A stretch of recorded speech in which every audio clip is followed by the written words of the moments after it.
The culture of consumption. Looking back in time, a few hundred years ago, we didn't have nearly as many things as we do now.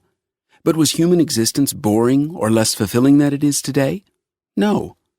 We were closer to nature, had a bigger range of emotions, and were much more involved within the community. How has a human's relationship with nature been changed by consumption? We started to count everything. If a tsunami or tornado destroys a city, we don't worship that almighty power. We start to calculate how much financial loss it brought.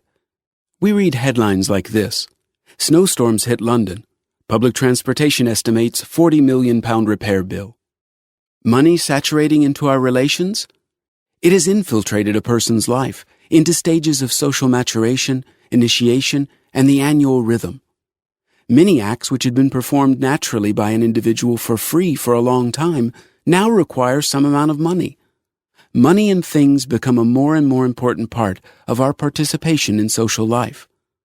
Want to express your opinion about something? Send a text message or call for a charge. If there is no money in your account, you have no chance to express an opinion. If you have been invited to a birthday party, you need money to buy a present, some flowers, or maybe wine. That instantly brings you an increase in spending, but you want to keep good relations with others and cut spending somewhere else in order to buy a present. Buying makes us more involved in life.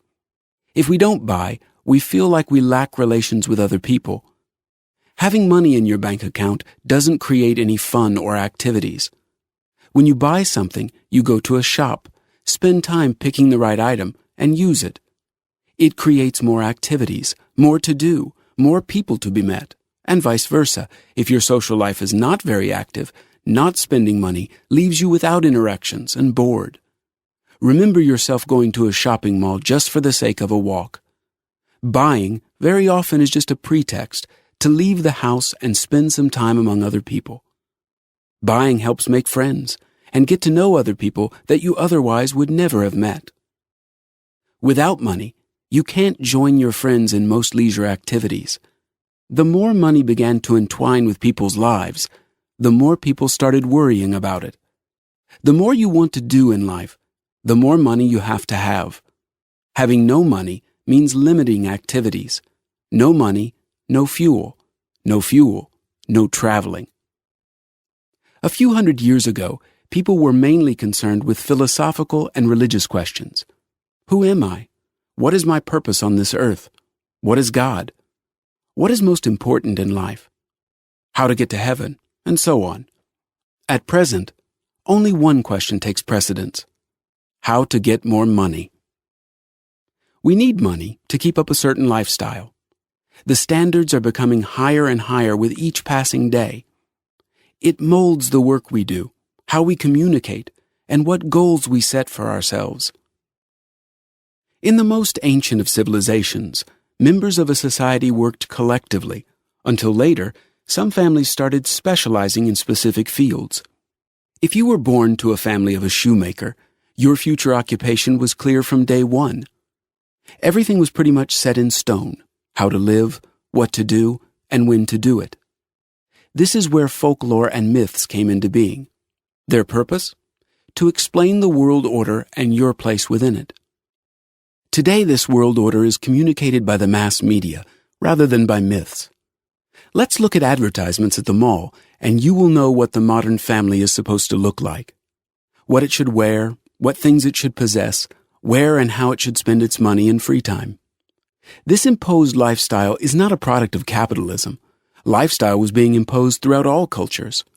Once it was predestined that a son of a farmer will follow in his father's footsteps. Today, we have a choice to be whatever we want and lead whatever lives we wish.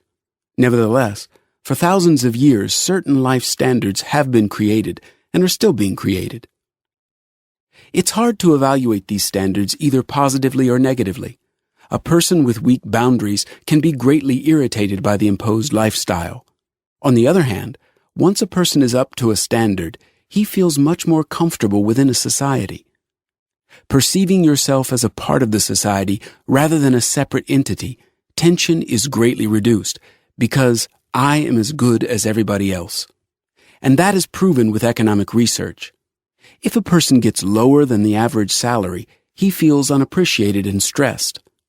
Once his salary reaches the average level, he feels accepted by society because he can live the same as most people live. If his salary rises above the average, he feels happy, and the happiness factor won't rise further with a greater increase in income.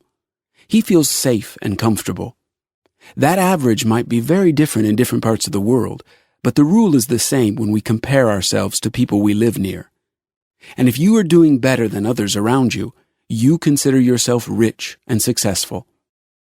Today we live in a culture of consumption, and trying to go against it can be like swimming upstream.